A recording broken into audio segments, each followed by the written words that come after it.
Next ಮಾರ್ಗನ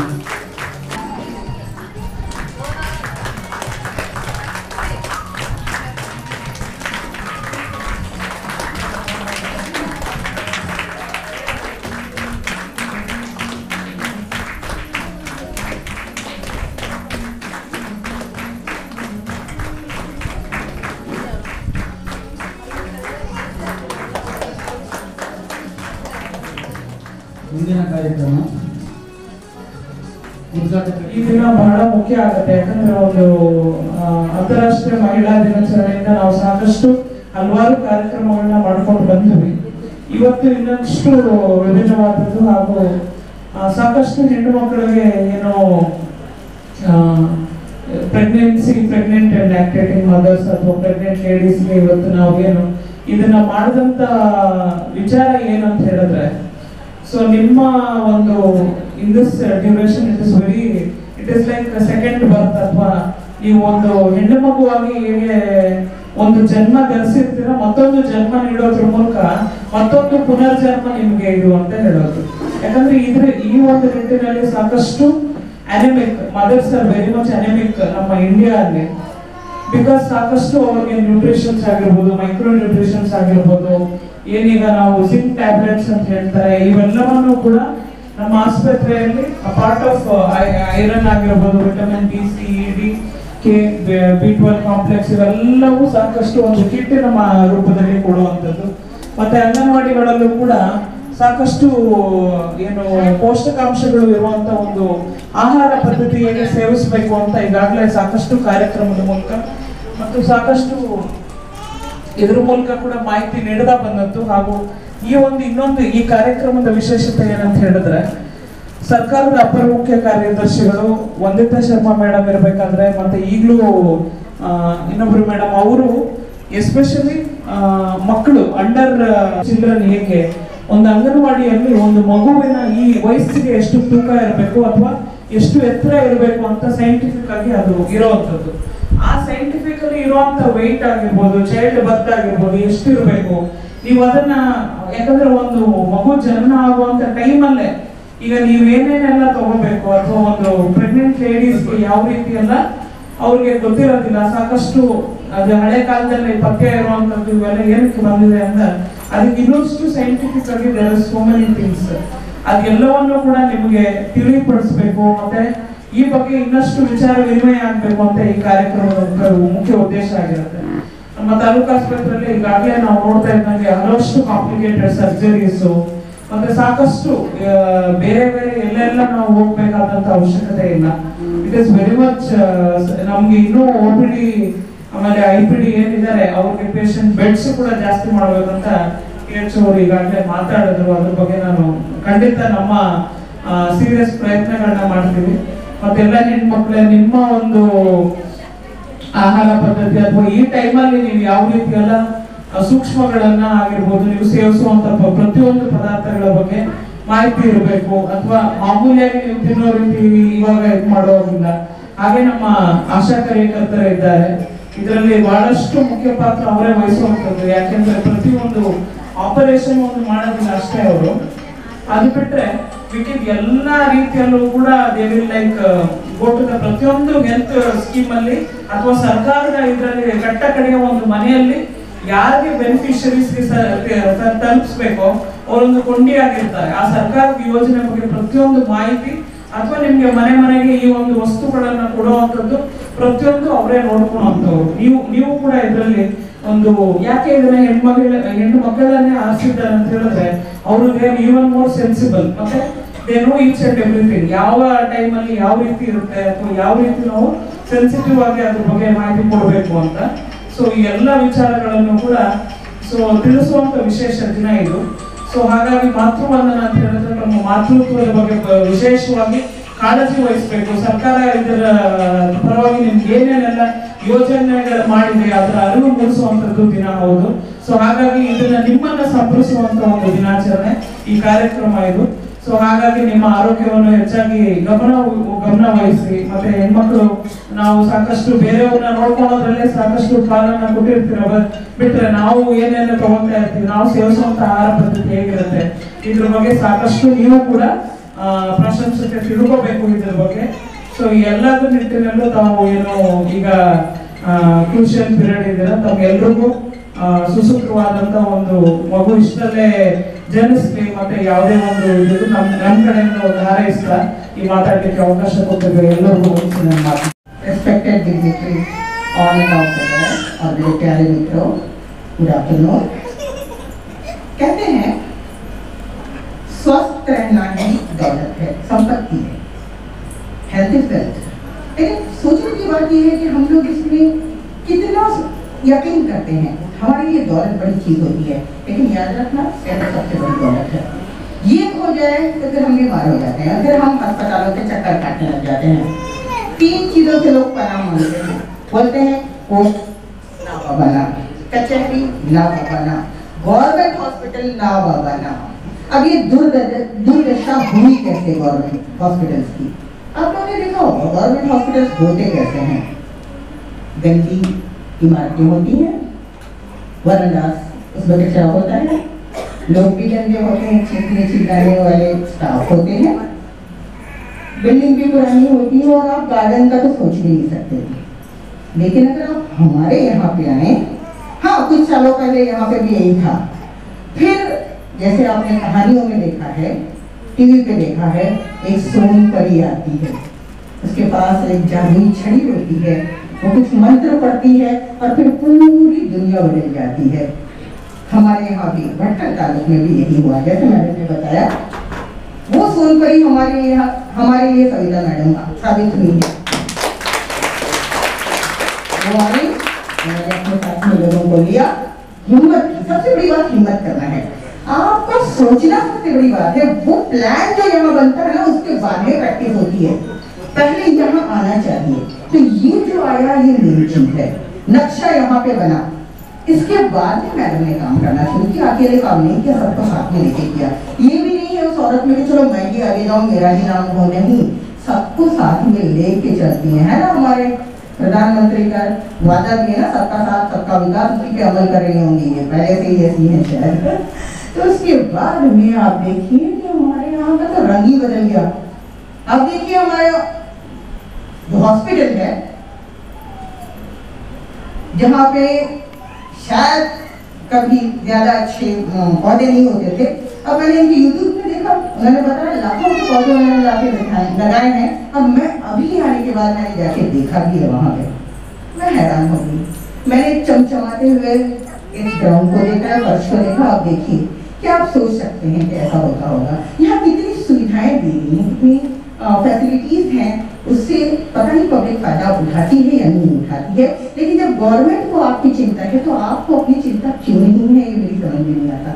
लोग इधर उधर घुमा करते हैं। देखिए हम लोग जब भी हॉस्पिटल जाने के बारे में सोचते हैं तो हम जो सबसे पहली बात प्रियोरिटी जो आती है वो बड़ी बिल्डिंग हो, क्वालिफाइड डॉक्टर्स हो तो हो, फिर इंफ्रास्ट्रक्चर भी बड़ा हो और नाम बड़ा हो। ये नाम बड़ा होने का जो चक्कर होता है उसमें बिल भी लंबे लंबे और बड़े बड़े ही आते हैं, फिर वहां पे हमारी टांग टूट जाती है।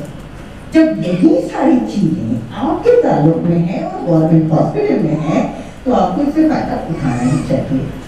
अब आप देखिए हमारे यहाँ कितनी चीजें हैं, ओपीडी भी है, ऑपरेशन थिएटर भी है, अच्छे अच्छे नामवर गायनेकोलॉजिस्ट यहाँ पे मौजूद हैं, ENT हैं।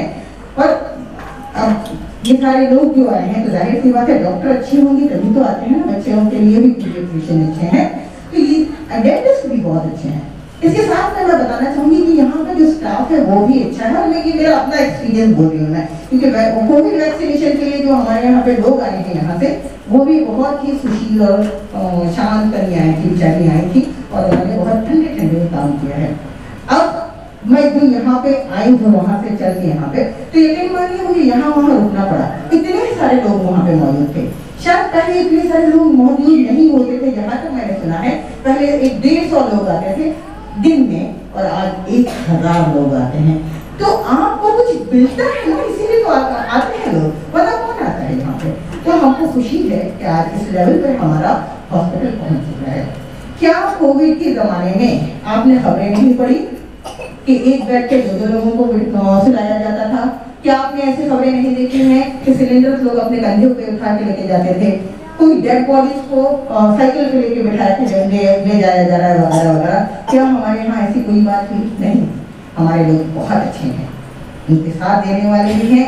जो कमी होती है वो NGO को लेकर पूरा करती हैं, NRI को लेकर पूरा करती हैं, और सब लोग मिल के काम कर रहे हैं। उसी का नतीजा है कि यहाँ पे अच्छे अच्छे प्रोग्राम्स भी होते हैं। आप YouTube पे जाके देखिए, आपको उसकी लिस्ट भी पूरी मिल जाएगी। तो हम लोगों को इंफॉर्मेशन नहीं होती है, इसलिए हम लोग पीछे रह जाते हैं कहीं ना कहीं। आज का जो प्रोग्राम हुआ है, मैं समझती हूँ कि जिसको खुद जिसके पास रिस्पेक्ट होता है वही दूसरों को रिस्पेक्ट दे सकता है। एक औरत होते हुए आपने दूसरे औरतों के दर्द को समझा, उनको सम्मानित किया, ये बहुत बड़ी बात है। अब आप लोग जो आए हैं, आपके सम्मान, आपकी इज्जत में ये प्रोग्राम रखा गया है कि मैं आपको शुभकामनाएं देती हूँ। मैं चाहती हूँ कि आपका स्वस्थ बच्चा हो, आप भी सलामत रहिए, और याद रखिएगा कि जब आप माँ बन रही हैं तो आपका कर्तव्य बढ़ जाता है।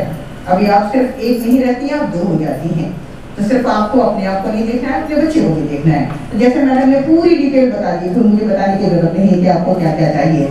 शक्ति, जो आपकी शारीरिक शक्ति है, उसके लिए आपको उन्होंने बताया न्यूट्रिएंट्स लेना चाहिए, कैलोरीज लेना चाहिए, विटामिन लेना चाहिए, और मानसिक जो आपकी शक्ति है उसके लिए आयोडीन भी लेना चाहिए, आपको वॉकिंग करना चाहिए, आपको बहुत सारा पानी पीना चाहिए, आपको खाना अच्छा खाना चाहिए।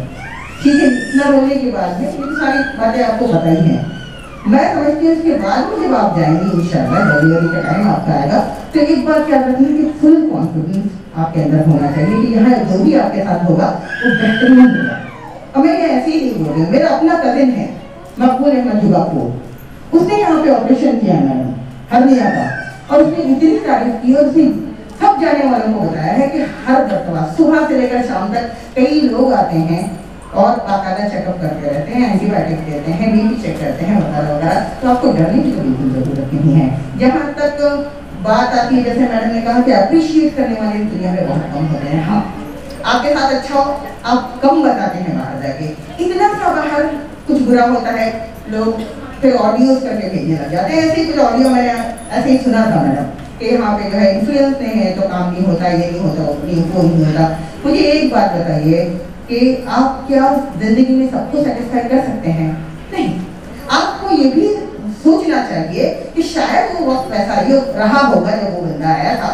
तो डॉक्टर्स भी इंसान है, वो भी, उनके ऊपर भी बहुत सारा प्रेशर होता है। कभी कभी ऐसा हो भी जाता है, तो उसको इतना लंबा खींचना नहीं चाहिए, आपको अप्रिशिएट भी करना चाहिए। और आप लोगों को अपना, आपको अल्लाह ने दिमाग दिया है, आप खुद आइए, आप खुद तजुर्बा कीजिए और आप सोचिए कि क्या क्या आप कर सकते हैं, यहाँ से सुविधाएं ले सकते हैं। तो अगर मान जाइए कि आपके साथ में ऐसा है, आप खुद आइए, मैडम से मिलिए। यहाँ पे कोई इंफ्लुएंस नहीं चलता। मैं आपको बताऊँ कि मैडम 3 महीने पहले मैं खुद भी आई थी, मैंने आपसे मिलने की कोशिश नहीं की, मैंने ऐसे ही देखा था कि मुझे किस तरह से ट्रीट किया जाता है। यकीन मानिए बहुत अच्छा ही ट्रीटमेंट हम लोगों को मिला है यहाँ से। तो कहने की बात यह है कि आप सोचिए कि आप खुद जो भी आ गई है इंशाल्लाह आपके साथ में अच्छा ही होगा। और इसके साथ में मैं चाहूँगी कि हम सब मिलके इनका साथ दें। जैसे दिए से दिया जाता है, वैसे ही हमारे अंदर वो एक आग होनी चाहिए, क्योंकि नागरिक स्वस्थ रहेंगे तो देश स्वस्थ रहेगा। आइए हम उनके हाथ से हाथ मिलाएं, और ये आग हमारे अंदर होनी चाहिए आगे बढ़ने की, सब कुछ साथ लेके, जैसे मैंने कर रही है। तो तेरे सीने में रहे या मेरे सीने में रहे, तेरे सीने में रहे या मेरे सीने में रहे, कोई भी सीना हो, लेकिन आग जलनी चाहिए। Thank you.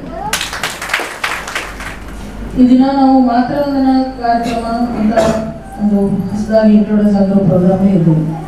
ಮಾತೃವಂದನೆ, ಮಾತೃತ್ವ ಅಂದ್ರೆ ಏನು? ಫಸ್ಟ್ ಆಫ್ ಆಲ್ ಮಾತೃತ್ವ ಅಂದ್ರೆ ಒಂದು ಸಾಮಾನ್ಯ ಜನರಿಗೆ ಅರ್ಥ ಆಗುವ ಹಾಗೆ ಒಂದು ಹೆಣ್ಣು ಬಸ್ರಿಯಾಗಿ ಇನ್ನೊಂದು ಜೀವಕ್ಕೆ ಜನ್ಮ ಕೊಡುವಂತಹ ಪ್ರಕ್ರಿಯೆಯನ್ನ ಮಾತೃತ್ವ ಅಂತ ಹೇಳಿ. ಅದು ನಾವೆಲ್ಲರೂ, ನನಗೂ ಸಹ ಒಂದು ಮಗಳಿದ್ದಾರೆ, ಆಮೇಲೆ ಇದ್ದವರಿಗೆ ಎಲ್ಲರೂ ಜಾಸ್ತಿ ಕಡಿಮೆ ಇದ್ದಾರೆ, ಆಗಲಿಕ್ಕಿದ್ದಾರೆ.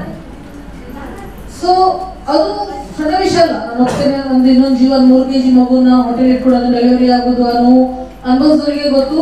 That itself is great phenomenal.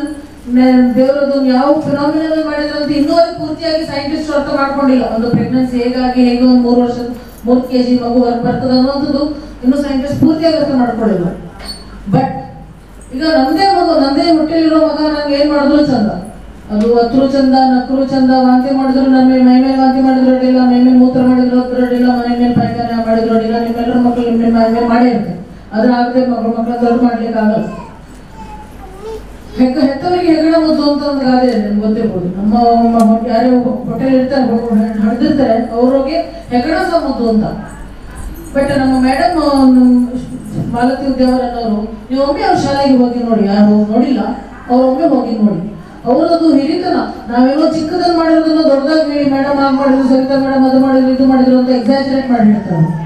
ಅವರು ಮಾಡೋದಕ್ಕೆ ನಾವು ನಿಲ್ಲಕ್ಕೆ ನಮ್ಮ ಹತ್ರ ಸಾಮರ್ಥ್ಯ ಇಲ್ಲ. ಯಾವುದೋ ಮಕ್ಕಳು ಬುದ್ಧಿವಂತರು ಅವ್ರದ್ದು ಅವ್ರ ಮೈ ಮೇಲೆ ಮೂತ್ರ ಮಾಡೋದು, ಅವ್ರು ವಾಂತಿ ಮಾಡೋದು, ಅವ್ರಿಗೆ ತಿನ್ಸೋದು, ಅವ್ರು ಹಠ ಮಾಡೋದು, ಅವ್ರನ್ನ ಹೊಡೆದ್ರು ಕಚ್ಚಿದ್ರು ಬುದ್ಧಿವಂತರು.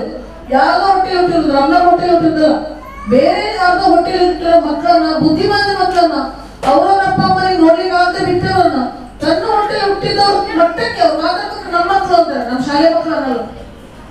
ಅದು that requires standing ovation, madam. It is not easy. It is not easy. ನೀವು ಎಷ್ಟೇ ಭಾಷಣ ಕೊಡಿ, ನಾವು ಹಣ ಕೊಟ್ಟಿರ್ಬೋದು, ನಿಮ್ಗೆ ನಾವೇನೇನೋ ಕರ್ಕೊಂಡೋಗಿರ್ಬೋದು ಎಲ್ಲ ಆಫೀಸಿಗೆ, ನಮ್ಮ ಹತ್ರದ್ದು ಏನೂ ಅಲ್ಲ. ನಾವು ಮಾಡಿರೋದು ತಣ, ಅದು ಒಂದು ಸಣ್ಣ ಹುಲ್ಲಿನ ಕಡೆ. ನೀವು ಮಾಡಿರೋದು ನೀವು ಇಡೀ ಜೀವನನೇ ಅದರಲ್ಲಿ ಇಟ್ಟಿದ್ದೀರಿ. ನನ್ನ ಜೀವನ ನಾನು ಸ್ನೇಹಶಾಲೆಯಲ್ಲಿ ಕಳೆದಿಲ್ಲ, ನಮ್ಮ ಜೀವನ ನಾನು ಏನೇನೋ ಬೇರೆ ಬೇರೆ ಮಾಡ್ತಾ ಇದ್ದೇನೆ. ನೀವು ಇಡೀ ಜೀವನದಲ್ಲಿ that is your focus, centre point ಅವ್ರದ್ದು ಅದು ಜೀವನದ್ದು. ಅದು ಈಸಿ ಇಲ್ಲ, ಮಾಡಿ ನೋಡಿ. ಒಮ್ಮೆ ಒಂದೆರಡು ದಿನ ಇದ್ದು ನೋಡಿ ನೀವು, ಆಮೇಲೆ ಜೀವನ ಪೂರ್ತಿ ಮಾಡೋದು ಈಸಿ ಇಲ್ಲ.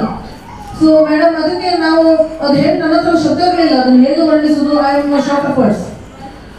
ಸೊ ಇನ್ನು ನಾವು ಹೆಂಗಸರ ಬಗ್ಗೆ ನಾವು ಏನು ಹೇಳೋದು, ಯಾಕಂದ್ರೆ ನಾವು ಸವಿಸ್ತ್ರವಾಗಿ ಬಸ್ಲಿಯರ ಬಗ್ಗೆ, ಅವರ ಆರೋಗ್ಯದ ಬಗ್ಗೆ ನಿಮಗೆ ಡಾಕ್ಟರ್ ಸಹನ್ ಕುಮಾರ್ ಹೇಳಿಕ್ಕಿದ್ದಾರೆ. ಬಟ್ ನಾವು ಆಸ್ ಅ ವುಮನ್, ನನಗೆ ಒಂದು ಹೆಣ್ಣಾಗಿ ನನ್ನ ಕೆಲವೊಂದು ಸಂಗತಿಗಳು ಅರ್ಥ ಆಗ್ತಿರುವಂಥದ್ದಿದ್ದಾವೆ. ನಾವು I born in very middle class family in Bhatkal. So ಆಗ ಒಂದು ಒಳ್ಳೆಯದಂದ್ರೆ ನನ್ನ ಅಪ್ಪ ಅಮ್ಮನಿಗೆ ಎಜುಕೇಶನ್ ಅಷ್ಟು ಇಲ್ದಿದ್ರು ಹೆಣ್ಮಕ್ಳಿಗೆ ಕಲಿಸುವಂಥದ್ದು ಬುದ್ಧಿ ನಮ್ಮ ಅಪ್ಪನಿಗೆ ಯಾವತ್ತೂ ಇತ್ತು. ಎಜುಕೇಶನ್ ಅಂತೂ ನಮ್ಮ ಟೈಮಲ್ಲಿ ನನ್ನ ಕಸಿನ್ಸ್ ಇನ್ಯಾರ್ಯಾರೋ ಆ ಟೈಮಲ್ಲಿ 10th ಸ್ಟ್ಯಾಂಡರ್ಡ್ ಮುಗಿಸಿ ಅವ್ರ ಮದುವೆನೋ ಇನ್ನೇನೋ ಮಾಡಿದ ಸಮಯದಲ್ಲಿ, ಆ ಯುಗದಲ್ಲಿ ನಮ್ಮ ಅಪ್ಪ ಅಮ್ಮ ನಮಗೆ ಕಲಿಸೋದು ಎಷ್ಟು ಕಷ್ಟ ಆದ್ರೂ ಕಲಿಸೋದು ಅನ್ನೋದೊಂದು ದೃಢ ನಿರ್ಧಾರ ಅವ್ರಿಗಿತ್ತು. ಆ ಕಾರಣದಿಂದ ಇದ್ದೇನೆ. ನಾವೇನ್ ಮಾಡ್ತೇವೆ, ಹೆಣ್ಸರಿಗೆ ಏನಾಗಿದೆ ಅಂದ್ರೆ ಹುಡುಗರಿಂದ ಏನ್ ಮಾಡಿದ್ರು ತಪ್ಪು. ಇನ್ನ ಪೆಟ್ರಿಯಾರ್ಕಿ ಸೊಸೈಟಿ, ನಾವು ಸಣ್ಣ ಮಕ್ಕಳಿಗೆ ನೋಡಿ ಎಜುಕೇಶನ್ ಅಲ್ಲಿ ಸ್ವಲ್ಪ ಫೈನಾನ್ಷಿಯಲ್ ಪ್ರಾಬ್ಲಮ್ ಇದ್ದ ಕಡೆ ಗಂಡು ಹೆಣ್ಣು ಇದೆ, ಗಂಡ್ಸು ಮಕ್ಳಿಗೆ ಕಲಿಸ್ತಾರೆ, ಹೆಣ್ಮಕ್ಳಿಗೆ ಕಲಿಸಲ್ಲ. ಗಂಡು ಮಗು ನಾಳೆ ಏನೋ ಮಾಡಿ ನಾಳೆ ನೋಡ್ಬೋದು ನಾವು ಹುಡುಗಿಗೆ ಹೇಗಿದ್ರು ಮದುವೆ ಮಾಡ್ಬೇಕಂತ ಹುಡುಗಿಲಿ ಎಜುಕೇಶನ್ ಅಲ್ಲಿ ಅಷ್ಟು ತಲೆ ಇಂಪಾರ್ಟೆನ್ಸ್ ಅನ್ನ ಅಪ್ಪ ಅಮ್ಮ ಕೊಡೋದು. ಆಯ್ತು, ಎಜುಕೇಶನ್ ಆಯ್ತು, ಮದುವೆ ಮತ್ತೆ ನಾವು ಬೇಬಿಯ ನಾನು ಸರ್ಟನ್ ವೇ, ಮೇಡಮ್ ಒಂದು ತರ ಇದ್ರೆ ಆ ಮೇಡಮ್ ಇನ್ನೊಂದು ತರ ಇದ್ರೆ ನಮ್ಗೆ ದೇವ್ರು ಮಾಡಿರೋದು everything is not in my hands. ನಾನು ಬಟ್ಟೆ ಬೇರೆ ಬೇರೆ ತರದ ಹಾಕೊಳ್ಬೋದು, ನಾನು ಇನ್ನೇನೋ ಮೇಕಪ್ ಮಾಡ್ಕೊಳ್ಬೋದು, ನನ್ನ ಕಲ್ಲರು, ನಾನು ಹುಟ್ಟಿದ ರೀತಿ, ನಾನಿರೋದು ರೀತಿ, ನಮ್ದು ಹೈಟು, ನನ್ನ ವೇಟು, ನನ್ನ ಕಲ್ಲರು, ನಮ್ದು ಇನ್ನೇನೋ ನನ್ನ ಕೈಲಿಲ್ಲ ಜಾಸ್ತಿ. ನಮ್ದು ಹೇಗಿದೆ ಅಂದ್ರೆ ನಾವು ಹಿಂದೂ ಧರ್ಮದಲ್ಲಿ ಅಥವಾ ಎಲ್ಲೇ ಧರ್ಮದಲ್ಲಿ ನಾವೆಲ್ಲ ತುಂಬಾ ದೇವರು ನಂಬೋ ದೇಶ ನಮ್ದು. ಯಾವ್ಯಾವ ಧರ್ಮದಲ್ಲಿ ಯಾರ್ಯಾರಿದ್ದೀವಿ ಅವರೆಲ್ಲರೂ ತಮ್ಮ ಧರ್ಮನ ತುಂಬಾ ನಂಬೋರು, ತುಂಬಾ ನಾವು ದೇವರನ್ನ ಎಲ್ಲರೂ ದೇವರನ್ನ ಕಾಣ್ತೇವೆ. ನಮ್ಮ ದೇಶದಲ್ಲಂತೂ ಭೂಮಿ ದೇವರಂತೇವೆ, ವಾಯು ದೇವರಂತ ಎಲ್ಲರೂ ಹೆಣ್ಣಿಗೆ ಹೋಲಿಸ್ತೇವೆ, ಹೆಣ್ಣಿಗೆ ಹೋಲಿಸ್ತೇವೆ ಎಲ್ಲರೂ. ಸೊ ಪ್ರಕೃತಿನ ಹೆಣ್ಣಿಗೆ ಹೋಲಿಸ್ತೇವೆ, ಭೂಮಿನ ಹೆಣ್ಣಿಗೆ ಹೋಲಿಸ್ತೇವೆ, ನೀರನ್ನ ಹೆಣ್ಣಿಗೆ ಹೋಲಿಸ್ತೇವೆ, ಎಲ್ಲದರಲ್ಲೂ ನಾವು ಹೆಣ್ಣನ್ನು ಕಾಣ್ತೇವೆ. ತುಂಬಾ ವ್ರತಗಳನ್ನು ಮಾಡ್ತೇವೆ, ವ್ರತ ಸಾವಿತ್ರಿ ವ್ರತ, ಇನ್ನೇನಪ್ಪ ವೈಭವಲಕ್ಷ್ಮಿ ವ್ರತ, ಅದು ಇದು. ನಮ್ಮ ಹತ್ರ ಬೇಕಾದಷ್ಟು ದೇವಿ ದೇವಸ್ಥಾನಗಳಿದಾವೆ. ಆ ದೇವಸ್ಥಾನಗಳಲ್ಲಿ ಹೋಗಿ ನಾವು ಏನ್ ಬೇಡ್ತೇವೆ, ನಾವೊಂದು ಗಂಡು ಮಗು ಕೊಡು ಅಂತ ಬೇಡ್ತೇವೋ ಇಲ್ವೋ? ಬೇಡ್ತೇವಲ್ವಾ? ಸೊ ನಾವೆಲ್ಲಾ ದೇವಿಯರ ಹತ್ರ ಬೇಡ್ತೇವೆ, ನಂಗೊಂದು ಗಂಡು ಮಗು ಕೊಡು ಅಂತ. ದೇವಿ ಕೇಳ್ತಾರ? ದೇವಿಗೆ ಸಿಟ್ಟು ಬಂದಿರುತ್ತೆ, ನನ್ನಂತರ ಇರ್ತಾರಲ್ಲ ದೇವಿಯಲ್ಲಿ. ಸೊ ಯಾಕಪ್ಪ ನನ್ನ ಹತ್ರ ಬೇಡ್ತೀಯ, ಗಂಡು ಮಗು ಕೊಡು ಅಂತ ಬೇಡ್ತೀಯ ಅಂತ ಅವ್ರು ಎಣ್ಣೆ ಕೊಟ್ಟರು. ನಾವು ನೋಡಿರೋದು 22 ವರ್ಷದ ನಮ್ದು ಅನುಭವಗಳು, ಆಯ್ತಾ? ಸೊ ನಾವು ಅಲ್ಲಿ ಆ ವಿಚಾರ ನಮ್ದು ಎಲ್ಲಿವರೆಗೆ ಬದಲಾಗುದಿಲ್ಲ ಅಲ್ಲಿವರೆಗೆ ನಾವು ಬದಲಾಗಲ್ಲ. ನಾವು ಸಕ್ಸಸ್ಫುಲ್ ಮ್ಯಾನ್ ಯಾವ ಒಂದು ಯಶಸ್ಸು ಗಂಡಿನ ಹಿಂದೆ ಒಂದು ಹೆಣ್ಣಿರ್ತಾಳೆ. ಯಾಕೆ ನಾವು we should not be a reason for another woman success? ನಾವು ಇನ್ನೊಂದು ಸಕ್ಸಸ್ಫುಲ್ ಹೆಣ್ಣಿನ ಹಿಂದೆ ಯಾಕೆ ನಾವು ಇರ್ಬಾರ್ದು? ನಾವು ಯಾವುದೋ ಗಂಡು ಯಶಸ್ಸು ಕಾಣ್ತಾ ನಾವು ಹಿಂದೆ ನಾವು ಯಾಕೆ ನಿಲ್ಬೇಕು? ಯಾವುದೋ ಒಂದು ಹೆಣ್ಣು ಯಶಸ್ಸು ಕಾಣಿ ಅವ್ರ ಹಿಂದೆ ನಿಲ್ಲಿ. Why shouldn't we stand behind ಅನ್ನೋದು ಸಕ್ಸಸ್ಫುಲ್ ಒನ್? ನಾವು ಅದನ್ನ ಯಾಕೆ ಈ ತರದ ಆಲೋಚನೆ ನಾವು ಮಾಡಲ್ಲ? ನನಗೆ ಗೊತ್ತಿಲ್ಲ. ಮಗ ಸರಿ ಇಲ್ಲ, ದಾರಿ ತಪ್ಪಿದ, ಮಗಳ ದಾರಿ ತಪ್ಪಿದ್ದು, ತಾಯಿ ಸರಿ ನೋಡ್ಕೊಳ್ಳಿಲ್ಲ, ಹೌದು? ಸೊ ಸಬ್ಸೆ ಬಡ ರೋಗ ಯಾಕೆ ಕೈಗೆ ಲೋಗ. ಸೊ ಈ सबसे बड़ा रोग क्या करेंगे ರೋಗಲ್ಲಿ ನಮ್ಮ ಜೀವನ ಮುಗಿತು. ಸೊ ನಾವೇನ್ ಮಾಡ್ಬೇಕಂದ್ರೆ ಸಬ್ಕ ಸುನೋ ಮನ್ಕಾ ಕರೋ, ಎಲ್ಲರದು ಕೇಳಿ, ಯಾರ್ದು opinion is not less than another's. ಎಲ್ಲರದು ಕೇಳಿ ನಮಗೆ we should be able to choose. ಯಾವಾಗಲೂ it's always about our decision. ನಾನು ಇದನ್ನ ನಜೀರ್ ಭಾಯಿ ಸಿಟ್ಟು ಬರ್ತಾ ಇದ್ದಾರೆ, ನೆಕ್ಸ್ಟ್ ಆಮೇಲೆ ಅವರು ಏನ್ ಹೇಳ್ತಾರೋ ನನಗೆ ಏನು ಗಂಡಸರಿಗೆ ಈ ತರ ಬೈದ್ಬಿಟ್ರೆ. ಸೊ ಗಂಡಸರಿಗೆ ಬೈತಿಲ್ಲ ನಾನು, but it is for the woman to always make the right choices. ನಾವು ಇನ್ನೊಬ್ಬರಿಗೆ ನಮ್ಮ ಕಷ್ಟಕ್ಕೆ ಅಥವಾ ನಮ್ಮ ಸಫರಿಂಗಿಗಾಗಿ ಬೇರೆಯವರ ಜವಾಬ್ದಾರಿ ಮಾಡ್ಲಿಕ್ಕಿಲ್ಲ. ನಾನು ನಮ್ಮ ತಂದೆ ಹಾಗಿದ್ರು, ನನ್ನ ಅಮ್ಮ ಹೇಳ್ತಿದ್ರು, ನನ್ನ ಪಕ್ಕದವರಿಗಿದ್ರು, ನನ್ನ ಗಂಡ ಸರಿ ಇಲ್ಲ, ನನ್ನ ಮಾವ ಸರಿ ಇಲ್ಲ, ನನ್ನ ಅತ್ತೆ ಸರಿ ಇಲ್ಲ, ನಮ್ಮ ನೇಬರ್ ಸರಿ ಇಲ್ಲ, ನಮ್ಮ ಫ್ಯಾಮಿಲಿ ಸರಿ ಇಲ್ಲ, ಬ್ಲೇಮ್ ಗೇಮ್ ಅಲ್ಲಿ ನಾವು ಬೀಳೋದು. ಆಮೇಲೆ we have to, it's always about our decision. ಹೆಂಗಸರಿಗೆ ನೀವು ಯಾವತ್ತೂ ನೀವು ಮಾಡಿದ ನಿರ್ಧಾರಕ್ಕೆ ನೀವೇ ಜವಾಬ್ದಾರಿ ಇರ್ತಿರ್ಬಿಟ್ರೆ ಬೇರೆಲ್ಲ ನಾವು ಬೆಲೆ ಮಾಡಿ ಅವರಿಂದ ನಮ್ಗೆ ಹಿಂಗಾಯ್ತು, ಇವ್ರಿಗೆ ಹಿಂಗಾಯ್ತು ಅಲ್ಲ. ನಾವು ಯಾವ ಡಿಸಿಷನ್, ಯಾವ ಟೈಮಲ್ಲಿ ಯಾವ ಡಿಸಿಷನ್ ತಗೊಂಡ್ವಿ, ಆ ಡಿಸಿಷನ್ ಇಂದ ಅನುಗುಣವಾಗಿ ನಮ್ಮ ಜೀವನ ಇರ್ತದೆ. ದೇವರೆಲ್ಲರೂ ಒಳ್ಳೇದು ಮಾಡಲಿ. ಇನ್ನು ಮುಂದಿನ ದಿನಗಳಲ್ಲಿ ನಮ್ಮ ಆಸ್ಪತ್ರೆಯಲ್ಲಿ ಹೊಸದಾಗಿ ಬಂದಿದ್ದಾರೆ ವೈದ್ಯರು, ಡಾಕ್ಟರ್ ಸಹನ್ ಕುಮಾರ್ ಇದ್ದಾರೆ, ವೇದನ ಮಣಿಪಾಲಿಕೆ ಎಂಸಿಯಲ್ಲಿ ಸರ್ವಿಸ್ ಮಾಡಿ ಬಂದಿದ್ದಾರೆ. ಎಲ್ಲರೂ ನನ್ನ ಉದ್ದೇಶ ಹೇಗಿದೆ ಅಂದ್ರೆ, ಭಟ್ಕಳ ಹಾಸ್ಪಿಟಲ್ ಎಷ್ಟು ಡೆಲಿವರಿ ಆಗ್ತದೆ ತಿಂಗಳಿಗೆ 200 ರಿಂದ 250 ಡೆಲಿವರಿ ಆಗ್ತದೆ. ಭಟ್ಕಳ ತಾಲೂಕು, ಗ್ರಾಮೀಣ ತಾಲೂಕು ಎಲ್ಲ ಸೇರಿ, ಪ್ರೈವೇಟ್ ಗವರ್ಮೆಂಟ್ ಎಲ್ಲ ಸೇರಿ. ಮುಂದಿನ ದಿನಗಳಲ್ಲಿ ಫ್ರಮ್ ನೆಕ್ಸ್ಟ್ 1 year, ಇವತ್ತು ಯಾವ ದಿನ? March 14. By next March 14, 2023, I want all those 224 deliveries to happen in Bhatla Government Hospital. ಧರ್ಮದ ಆಸ್ಪತ್ರೆ ಅಂತಿದ್ರು ಬಟ್ರೆ ಗೊತ್ತಿರಬೇಕು. ಧರ್ಮದ ಆಸ್ಪತ್ರೆ ಅಂತ ಇದ್ರೆ ಹೆಸರು. ಧರ್ಮದ ಆಸ್ಪತ್ರೆಯನ್ನು ಬಡವರಿಗಿಂತ ತೀರಾ ಬಡ, ಒಂದು ಸಾಲ ಮಾಡಿ ಏನಾದ್ರು ತಗೊಂಡು ಹೋಗೋದಾದ್ರು ಪ್ರೈವೇಟ್ ಹಾಸ್ಪಿಟಲ್ಗೆ ಹೋಗ್ತಾರೆ. ಅವನೊಂದು ವಿಷಯ ಇದ್ರು ಯಾರಾದ್ರೂ ಕೈಗಡ ತಗೊಂಡಾದ್ರೂ ಮಣಿಪಾಲ ಹೋಗೋದಾದ್ರೂ ಹೋಗ್ತಾರೆ. ಆ ಕೈಗಳನ್ನು ಸಿಗದೆ ಇರುವಂತದ್ದು ಯಾರಿದ್ದಾರೆ ನೋಡಿ, ಅವ್ರು ಮಾತ್ರ ಸರ್ಕಾರಿ ಆಸ್ಪತ್ರೆ ಕಡೆಗೆ ಬರುವಂತದ್ದು. ಬಾಕಿ ಅವ್ರ ಆಕ್ಸಿಡೆಂಟ್ ಏನಾದ್ರು ಆದ್ರೆ ಯಾಕಂತ ಯಾರಿಗೂ ಗೊತ್ತಿಲ್ಲ. ಒಂದು ಆಕ್ಸಿಡೆಂಟ್ ಆಯ್ತು, ಫಸ್ಟ್ ಗವರ್ಮೆಂಟ್ ಹಾಸ್ಪಿಟಲ್ ಅಂದ್ರೆ ಪೋಸ್ಟ್ಮನ್ ಕೆಲಸ ನಮಗೆ ಎಂಟ್ರಿ ಮಾಡಿ ನೋಡಿ. ಕುಂದಾಪುರ ಬರ್ಬೇಕಿದ್ರೆ ಕೂಮ ಅಂತ ಬರ್ತಾರೆ, ಕುಂದಾಪುರ ಮಂಗಳೂರು ಏನೋ ಶಾಪಡ ಬರ್ತಾರೆ, ಕೂನೋ ಮಣಿಪಾಲ ಏನೋ ಅಂತ ಬರ್ತಾರೆ. ಅವ್ರಿಗೆ ನಾವು ಎಂಟ್ರಿ ಮಾಡೋವರೆಗೆ ಅವ್ರಿಗೆ ಪುಸ್ತಕ ಕರ್ಕೊಂಡು ಹೋಗೋದು ಪೇಷಂಟ್ಗೆ. ಅದು ವರ್ಷಗಟ್ಟಲೆ ಇತ್ತು, ನಾವು ನೋಡಿದ್ದೇವೆ. ನಾನೇ ನಿನ್ನೆ ಬಂದಿಲ್ಲ, ನಾನು 22 ವರ್ಷದ ಇದ್ದೇನೆ, ನಾನು ನೋಡಿದ್ದೀನಿ ಇದೆಲ್ಲ. ಇನ್ನು ಕೆಲವರು ಏನಾದ್ರು ಅಪಘಾತ ಆಗಿ ಆಕ್ಸಿಡೆಂಟ್ ಆಯ್ತು, ಯಾರೋ ನೀರಲ್ಲಿ ಮುಳುಗಿದ್ರು, ಇನ್ನೇನೋ ಆಯ್ತು ಅಂತ ಪರಿಸ್ಥಿತಿಯಲ್ಲಿ ಪೋಸ್ಟ್ ಮಾರ್ಟಮ್ ಒಂದು. ಅದು ಬಿಟ್ಟರೆ ಮೂರನೇ ಕಾರಣಕ್ಕೆ ಭಟ್ಕಳ ಗವರ್ಮೆಂಟ್ ಹಾಸ್ಪಿಟಲ್ಗೆ ಅಥವಾ ಈ ಗವರ್ಮೆಂಟ್ ಹಾಸ್ಪಿಟಲ್ಸ್ ಇನ್ ಜನರಲ್ ಬಂದಿದ್ದು ಕಡಿಮೆ. ಸೊ ಯಾವುದಕ್ಕೂ ಒಂದು there is always a beginning for something. ಯಾವುದು ಓವರ್ ನೈಟ್ ಆಗುದಿಲ್ಲ. ನಾವು ಹಿಂಗಿತ್ತಂದ್ರೆ ಹಿಂಗೆ ನಾನು ನಾಳೆ ಬೆಳಗ್ಗೆ ಮಾಡಿರ್ತೀನಿ ಅಂತ ಆಗುದಿಲ್ಲ. It's a process. And I'm happy that we are all a part of this process. And coming days, in a year or two, I want this hospital, I wish this hospital becomes the number 1 taluk hospital in the state or in the country maybe. We shall all try together. ನಾವೆಲ್ಲರೂ ಕೈ ಜೋಡಿಸಿ ಒಬ್ಬರತ್ರ ಆಗೋಲ್ಲ. Alone I can do very little. ತಿಳ್ಕೊಳ್ಳಿ, ಯಾರು ನನ್ನ ನೋಡಿದ್ರು ನಾನು ಹೇಳ್ತೇನೆ, alone I can do very little. Together we can do a lot. Thank you so much. ನನ್ನನ್ನು ಈ ಸ್ಥಾನದಲ್ಲಿ ಗುರುತಿಸಿ ಕರ್ಕೊಂಡು ಬಂದ ಸವಿತಾ ಮೇಡಮ್ ಕೂಡ ಮತ್ತೊಮ್ಮೆ ಧನ್ಯವಾದಗಳು. ಯಾಕಂತ ಹೇಳಿದ್ರೆ ನನ್ನದೊಂದು ಸಣ್ಣ ಶಾಲೆ, ಸಣ್ಣ ಒಂದು ವಿಶೇಷ ಮಕ್ಕಳ ಶಾಲೆ. ಆ ಶಾಲೆಯಲ್ಲಿ ನಮಗೆ ಪ್ಯಾರೆಂಟ್ಸಿಂದ ಏನೂ ಸಿಗೋದಿಲ್ಲ ಅಂತ ಹೇಳಿದ್ರೆ ಅಪ್ರಿಷಿಯೇಷನ್. ನಾವು ಅವರ ಮಕ್ಕಳನ್ನ ಬೆಳಿಗ್ಗೆಯಿಂದ ಸಂಜೆವರೆಗೆ ಅಥವಾ ರಾತ್ರಿ ಇಡೀ ನೋಡಿಕೊಂಡು ನಮ್ಗೆ ಯಾವಾಗಲೂ ಬೈಗುಳನೆ, ಅವನನ್ನು ಹಾಗೆ ನೋಡ್ಕೊಂಡು. ಆದರೆ ಇಲ್ಲಿ ನನ್ನನ್ನು ಗುರುತಿಸಿದ್ರೆ ಸೊ ಇದೆಲ್ಲ ನನ್ನ ಶಾಲೆಗೆ ಸೇರಿದಂತ ಹೇಳಿ ನನಗೆ ತುಂಬ ವರ್ಷದಿಂದ ನಾನು ಸ್ನೇಹ ವಿಶೇಷ ಶಾಲೆಯಲ್ಲಿ ನಡೆಸ್ಕೊಂಡು ಬರ್ತಾ ಇದ್ದೆ. ಅವಾಗ ನಮಗೆ ಹೆಮ್ಮೆ ಇತ್ತು, ನಾನು ಒಬ್ಬಳೇ ಅದರದ್ದು ಅಧಿಕಾರ ಅಂತೇಳಿ. ಆದರೆ ಈಗ ಸದ್ಯಕ್ಕೆ ನನಗೆ ಸವಿತಾ ಮೇಡಮ್ ಒಂದು 4-5 ವರ್ಷದಿಂದ ಅದರದ್ದು ರೂಪರೇಷನ್ನೇ ಚೇಂಜ್ ಮಾಡಿದ್ದಾರೆ. ಮೊದಲಿನದಕ್ಕೂ ಈಗಿನದಕ್ಕೂ ಏನಾದರೂ ವ್ಯತ್ಯಾಸ ಇದ್ರೆ ಅದಕ್ಕೆ ಸವಿತಾ ಮೇಡಮ್ನೇ ಕಾರಣ. ಯಾಕಂತಂದ್ರೆ ಎಲ್ಲರೂ ನನಗೆ ಆ ಶಾಲೆದ ಅವ್ವ ಅಮ್ಮ ಏನಾದ್ರು ಹೇಳ್ತಾರೆ, ನಾನಂದ್ರೆ ಆ ರೀತಿ ನೋಡ್ಕೊಂಡಿದ್ರೆ ಹೇಳ್ತಾರೆ. ಆದರೆ ಅದಕ್ಕೆ ಅಪ್ಪನಾಗಿ ಬಂದಿರೋದು ಸವಿತಾ ಮೇಡಮ್. ಯಾಕಂದ್ರೆ ನನ್ನ ಮಕ್ಕಳು ಅಂದ್ರೆ ನನಗೆ ಸ್ವಲ್ಪ ಕಮಿಟ್ಮೆಂಟ್ ಇದೆ. ನನಗೆ ಅಂತ ಇನ್ಕಮ್ ಏನಿಲ್ಲ, ಶಾಲೆಯಿಂದನೂ ಏನೂ ಇನ್ಕಮ್ ಇಲ್ಲ. ಸೊ ಅದನ್ನು ನಡ್ಸ್ಕೊಂಡು ಹೋಗೋದೇ ಒಂದು ಕಷ್ಟ. ಯಾಕಂತಂದ್ರೆ ಟೀಚರ್ಸ್ ಸ್ಯಾಲ್ರಿ, ಅವರಿಗೆ ಊಟದ್ದು, ಅವರಿಗೆ ಬಟ್ಟೆ ಬರೆ, ಅವರಿಗೆಲ್ಲ ಸ್ಪೋರ್ಟ್ಸಿಗೆ ಕರ್ಕೊಂಡು ಹೋಗೋದು, ಅದೆಲ್ಲ ತುಂಬ ಎಕ್ಸ್ಟ್ರಾ ಖರ್ಚು ಇರ್ತದೆ. ಹಾಗಾಗಿ ಅವರನ್ನ ಒಂದು ಫಾಸ್ಟ್ ಆಗಿ ಇಡ್ಲಿಕ್ಕೆ ನನಗೆ ಆಗ್ತಾ ಇಲ್ಲ. ನಾವೇನು ಮಾಡ್ತೇವೆ, ಈ ತಾಯಂದಿರು ಸೆರನಲ್ಲಿ ಮಲಗಿದ್ರು ಓಕೆ ಮಕ್ಕಳು ಅಂತ ಹೇಳಿದ್ರು. ಅದು ಅಪ್ಪಂಗೆ ಹಾಗಿಲ್ಲಲ್ಲ. ಹಾಗೆ ಸವಿತಾ ಮೇಡಮ್ ಇಲ್ಲ, ಈ ಮಕ್ಕಳಿಗೆ ಬೆಟ್ಟು ಎಲ್ಲ ವ್ಯವಸ್ಥೆ ಆಗಬೇಕು ಅಂತೇಳಿ ಕೂಡಲೇ ಅದು ಬೆಡ್ ವ್ಯವಸ್ಥೆ ಮಾಡಿಕೊಟ್ರು.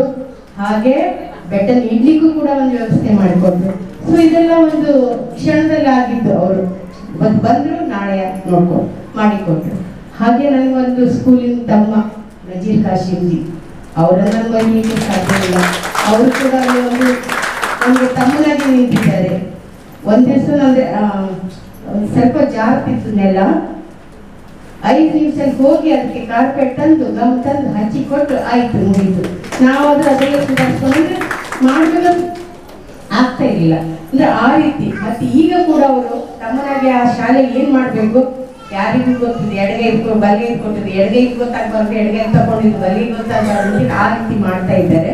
ಸೊ ಅದನ್ನ ನಾನು ಅವ್ರಿಗೆ ಯಾರ ಜೊತೆ ಹೇಳಲಿಕ್ಕೂ ಆಗೋದಿಲ್ಲ ಹಾಗೆ. ಸೊ ಹಾಗೆ ನನಗೆ ತುಂಬಾ ಜನ ಬಂದಿದ್ದಾರೆ. ಮತ್ತೆ